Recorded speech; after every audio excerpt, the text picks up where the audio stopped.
해서 자기들이 해석하는 방식으로 나왔다 이런 식으로 해석하는 것 같습니다.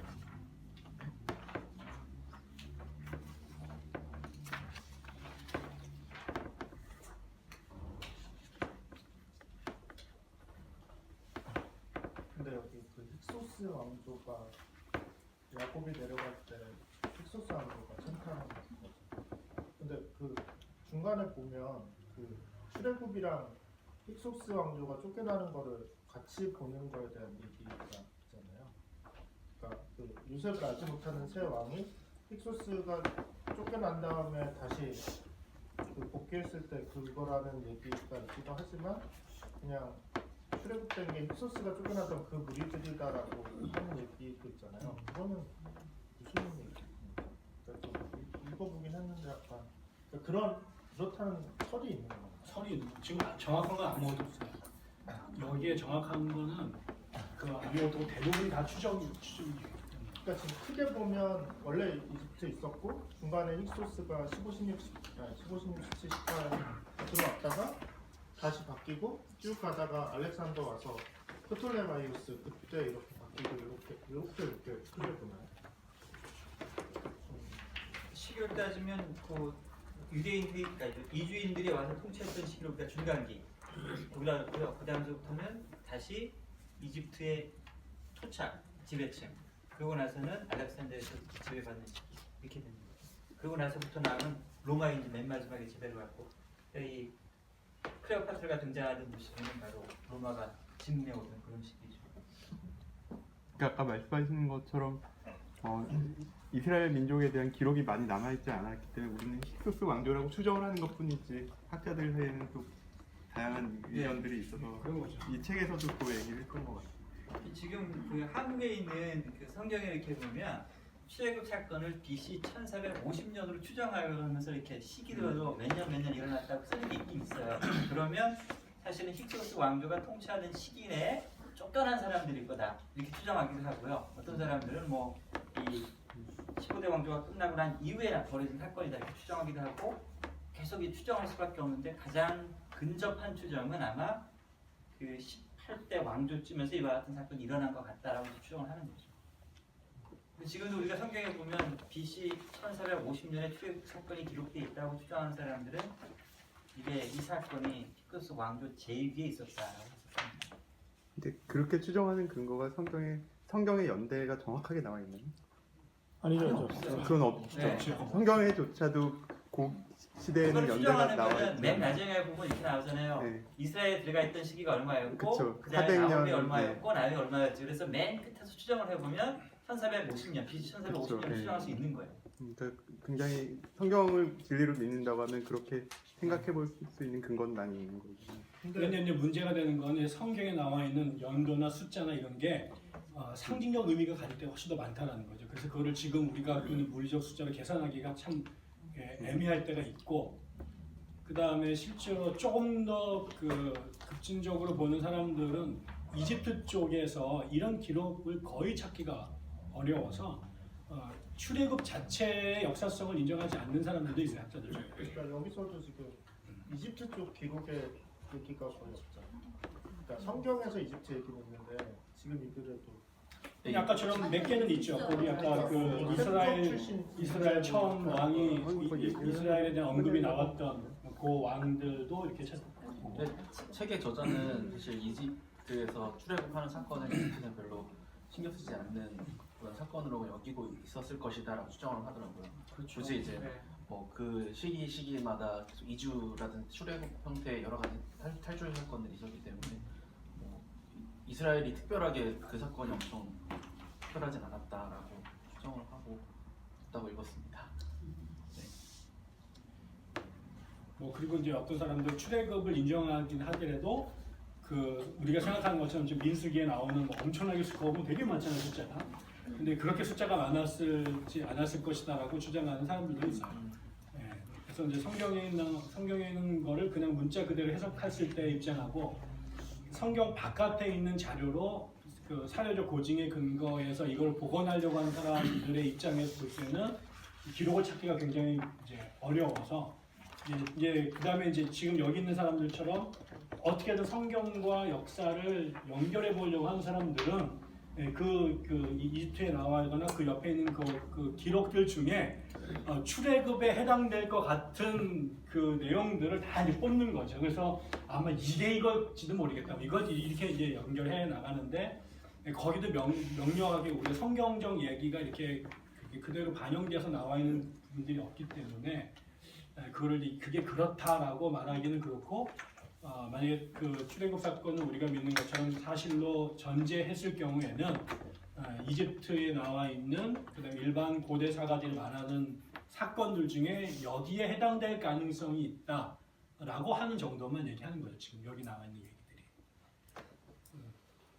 근데 일단 우리가 앞에서부터 봤고 여기까지 오는 과정에서의 그 역사 기록물이 사실 굉장히 작은 양이잖아요. 그리고 거기에서 정말 어떻게 보면 찾고 또 찾아서 그 어떤 한 다른 민족의 그 역사를 찾는다는 것 자체가 사실은 되게 힘든 시도인 것 같아요. 그렇죠. 힘들죠.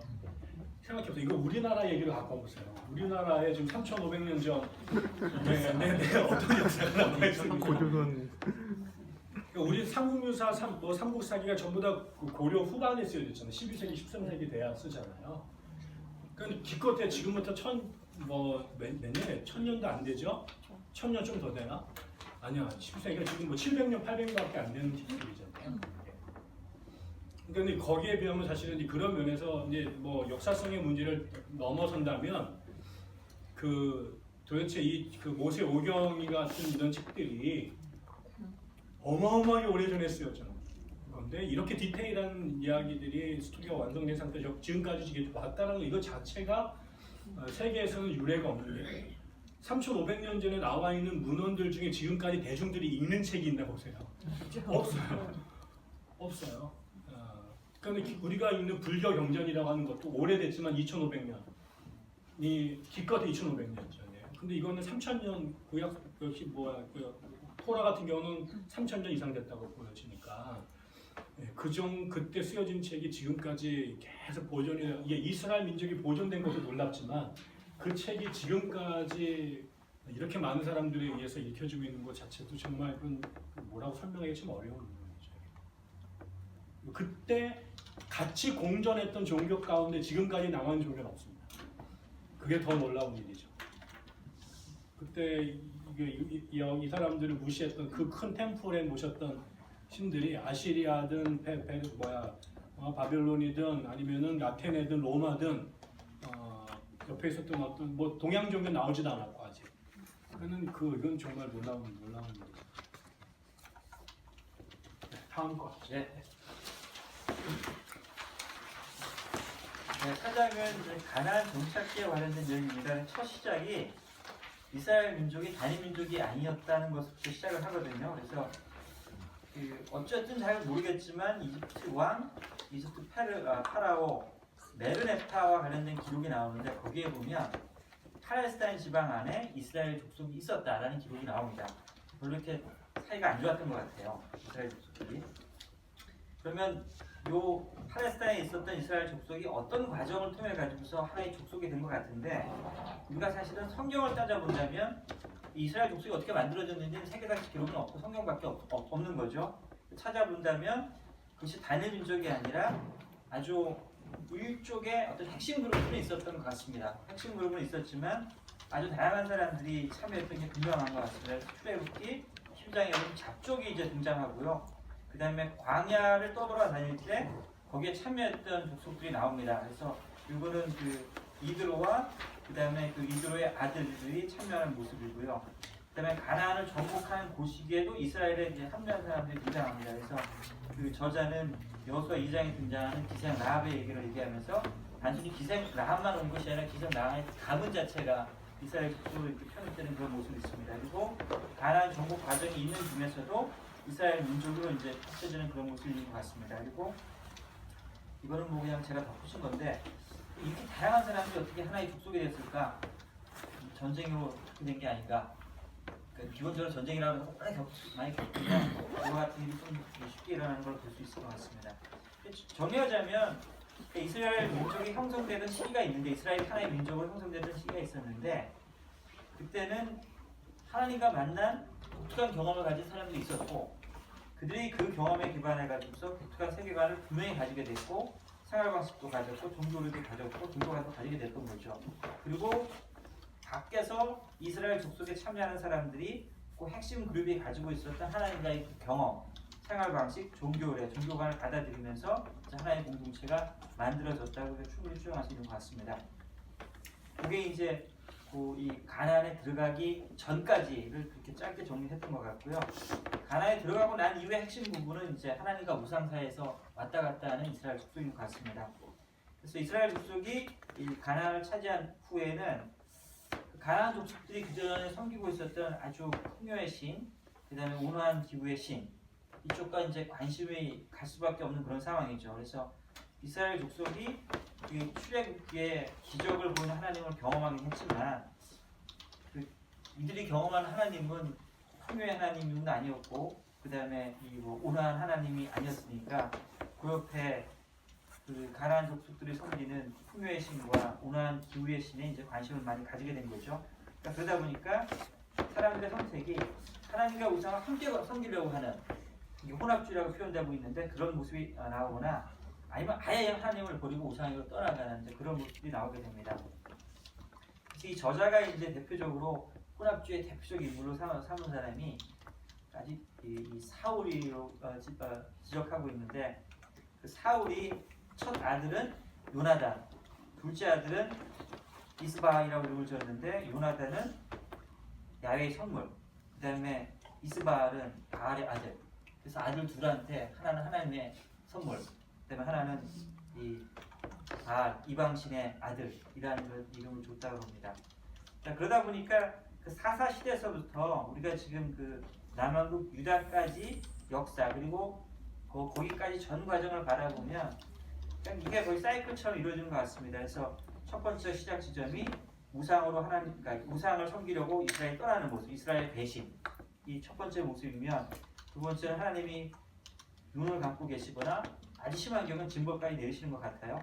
그런 다음에 이제 그게 이루어지면 이스라엘이 간구하고 그럼 하나님께서 그 간구를 듣고 개입하시고 그래서 상황이 깨끗하게 정리되면 다시 이제 그 하나님으로 돌아오죠. 그러다가 이스라엘이 여기서 끝나는 게 아니라 다시 이제 우상을 찾아 떠나고 그 다음에 다시 하나님이 방치하거나 징벌하시고 또 간구하고 개입하고 다시 이스라엘 회복되는 이런 모습들이 계속 반복되고 있습니다.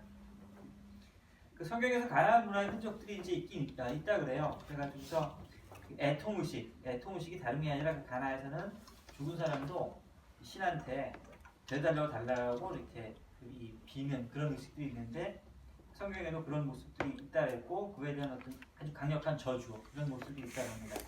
이 애통의식이 이렇게 나올 수 있었던 배경 중에 하나가 놀랍게도 바알이 죽다가 부활하는 걸 계속 반복하는 거예요. 그러니까 바알이 죽었다가 다시 소생할 수 있다라고 하는 거를 그 사람들이 믿었기 때문에 아마 이런 의식도 있지 않았을까 그런 모습도 있고요. 그 다음에 조상신을 숭배하는 행태가 이스라엘 족속 안에서도 있었었는데 이것도 사실은 가나안 문화의 흔적이라고 볼 수 있고요. 그 다음에 그 사울 왕이 죽은 사무엘을 이렇게 불러들이려 하는 모습이 있죠. 죽은 사무엘의 혼벽을 불러들이는 모습 이런 모습들도 이 가나안 문화의 흔적이라고 볼 수 있을 것 같다 그럽니다. 그리고 레위기 16장에 약간의 저도 이게 연결이 되지 않는 부분인데 양은 두 마리를 잡으면 하나는 하나님께 하나는 아사셀에게 바치라 넘기라 그런 게 있는데 과연 이 아사셀이 뭘까? 아마 이것도 뭐 가나안 풍수가 연결돼 있지 않을까라고 추정하는데 정확히 모릅니다. 그렇게 이제 사람들이 생각하고 있다 합니다. 그다음에 가나안에 정착하고 난 후에 이제 이스라엘 생활을 보면 크게 두 개로 나눠지는데 사사기 그다음에 왕조 시기 그 두로 나눠집니다. 사사기에는 어떤 그 영구적인 그러니까 오랫동안에 걸쳐가지고 이스라엘 전 족속을 통치하는 지도자가 생기는 게 아니라 대부분 위기가 생기면 그 위기라고 하는 건 다름이 아니라 이방 족속들이 쳐들어오는 거죠. 그렇게 되면 그 중에 어느 하나가 하나님의 부름을 받아가지고서 지도자가 되고 그러면 그 사람이 요 시기가 이 이스라엘 족속한테 영향을 미치는 그런 이제 아주 임시적인 그리고 계속 변동이 있는 이 지배력이 있었던 시기입니다. 그 시기가 이제 우리가 나오는 사사기라고 하는 부분이고요. 그 사사기가 끝나는 시점이 바로 그